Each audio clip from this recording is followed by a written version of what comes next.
Hi guys! Good afternoon po! Welcome again to my daily vlog. Alam nyo ba guys, may chichika na naman ako sa inyo.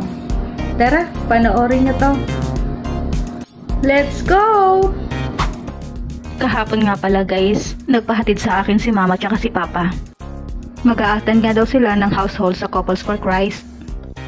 Kaya nga naman bilis na bilis ako at kinuha ko na dyan ang susi ng motor ko. Sinuot ko na nga dyan ang bago kong tsinelas, pero nagpapakit ka pa. Nung lumabas na nga ako dyan, dali-dali ko nang pinandar ang aking motor. Mainipin kasi ang dalawa kong mga magulang. Gusto kasi nila, pag nagyaya sila, gusto agad-agaran. Ay hindi naman po ako si Wonder Woman. Ako lang naman po si Leon. Hehe. Ang mabait nilang anak na pag nagalit ay nagmumukhang Leon. Ano daw? Guys, nandito na nga po pala kami sa aming bayan. Hinatid ko lang sila sa likod ng aming palengke. At pagkatapos noon, iniwanan ko na sila doon. Nakita ko kasi ang ulap sobrang itim na, mukhang uulan pa. Naisip ko nga, mukhang hindi naman siguro. Kaya dumaan muna nga ako sa isang ukayan. Mahilig nga kasi ako mag-ukay. Ang mahal na nga kasi ng mga bagong damit ngayon. Halos lahat nga yata ng damit ko galing sa ukay. Nung pauwi na nga ako, may nakita akong nagtitinda ng peanut. Shoutout nga po pala kay Kuya Sammy. Sa kanya nga ako laging bumibili kasi minsan dinadamihan niya ng lagay ng bawang. Hindi sana, bawang na lang binili ko, diba? Sabi ko nga dyan, dagdagan niya ang bigay niya. Charot! Ito naman si Kuya, nagpauto naman sa akin. Char lang! 5? Yes, murang-mura na. 5. Thank you! Makauwi na nga. Baka maabutan pa ako ng malakas na ulan. Lo, pakaway-kaway pa si Kuya.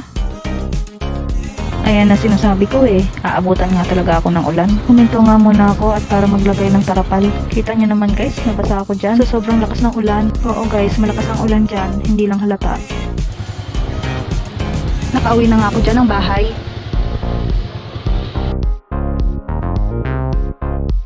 At napansin ko na may sumisilip. Oh my, she's so cute.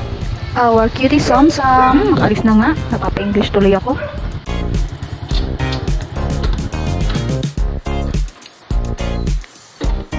Nagpahinga nga muna ako at basang-basa ako.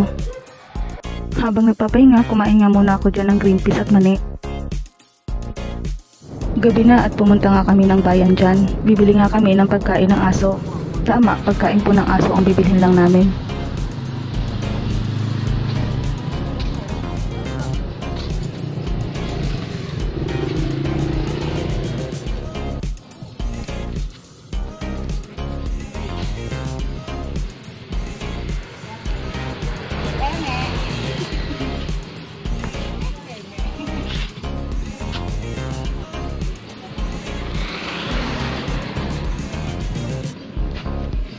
Hindi ka dito. Tayo ka dyan. Pagkatapos ko nga bumili, akala ko may surprise na sa akin ng asawa ko. At akala ko naman pinipicturan niya ako. Ayun o.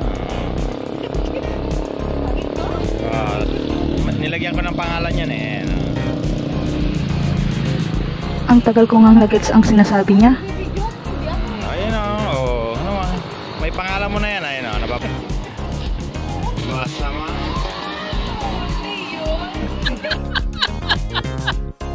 Pati ba naman motor may pangalan pang Leon?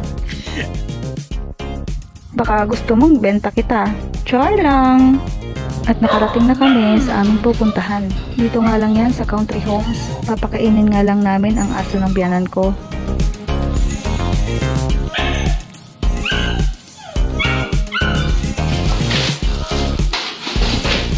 Hindi ka makita ang itim mo.